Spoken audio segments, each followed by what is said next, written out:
propose de lire avec moi Les cheveux de Tara.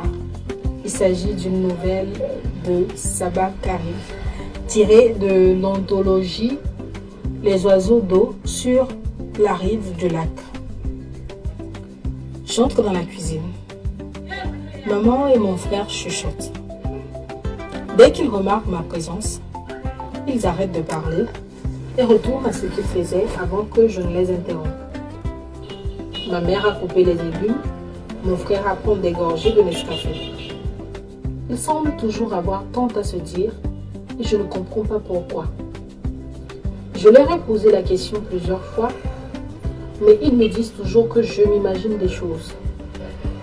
J'aimerais qu'ils soient plus francs. Bien quelquefois, ils le sont, mais prétendent que je suis trop jeune pour comprendre. 3 ans. 3 années qui donnent à mon frère plus d'années d'âge, plus de maturité, plus de droits. 3 années qui justifient que je ne sache pas ce qu'il sait. Toutefois, je sais par expérience que dans 3 ans, cela ne fera aucune différence. Je serai toujours en retard de 3 ans. On me dira que je ne suis pas assez grande, assez mature. Bon, c'est frustrant, mais je devrais vivre avec. Je me dis qu'ils ont le droit d'avoir des sucres. Ils ont le droit. Sophia, voici ton copain aux fraises, dit ma mère, plaçant une tasse que je n'avais encore jamais vue devant moi, alors que je m'assois à table. Le personnage dessus, un Kermit la grenouille géant, la bouche ouverte, les jambes écartées, très vert et totalement idiot, me regarde. Il te ressemble tellement, tu ne trouves pas? Dit mon frère Zayn. Je roule des yeux et marmonne. Encore Zayn. Je le dis chaque fois qu'il est odieux. Il continue. Devine qui l'a choisi pour toi avec amour. Puis il lève la simple tasse à café blanche et dit « À ta santé !» Sourit d'un air narquois et prend une longue et bruyante gorgée. Ma mère a dit que je serais autorisée un jour à prendre du café. Mais bien sûr, ce sera dans 3 ans seulement. Quand j'ai finalement réclamé mon droit, elle a dit que mes dents étaient blanches et belles et que les taches de café les abîmeraient. Tu te souviens de Tara? Me dit tout à coup mon frère sur un autre ton. Non, ai-je lâché. Pourquoi? C'est ta nouvelle petite amie? Calme-toi, Sophia, dit ma mère. Ce n'est qu'une tasse. Et n'a-t-il pas dit qu'il l'a achetée avec amour?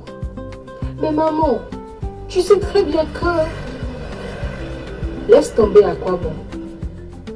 Zen m'ignore et me rappelle que la fille va à mon école, qu'elle est de 5 ans mon aînée.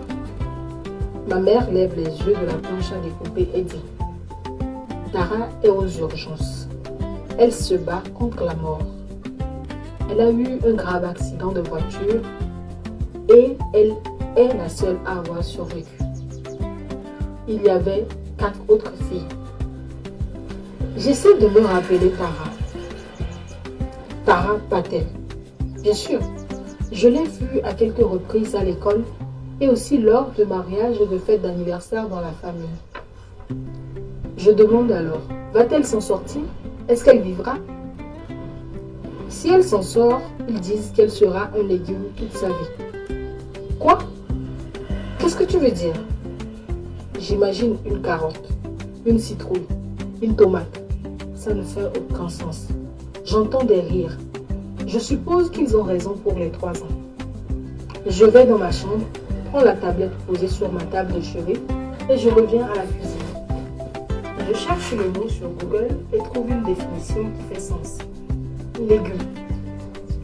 Personne incapable d'activité mentale ou physique normale, notamment en raison de lésions cérébrales.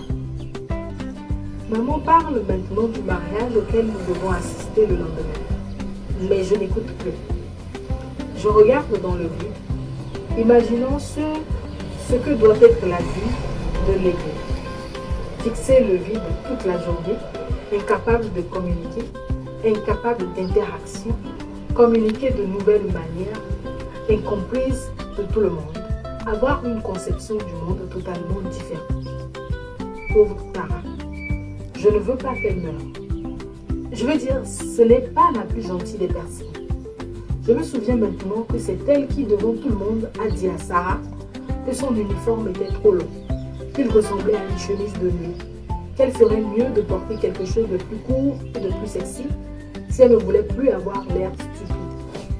Pourtant, je ne veux pas qu'elle meure. Parce que, je ne sais pas, elle est jeune, elle est jolie, elle veut être médecin, je ne sais vraiment pas. Les raisons ne semblent pas justifiées, n'est-ce pas? Mais comment dire ce que je ressens sans mentir, sans qu'on ne me dise que je suis trop jeune, trop immature, sans être grondée pour avoir dit ce que je pense, sans toujours avoir à réfléchir à ce que penseront les gens.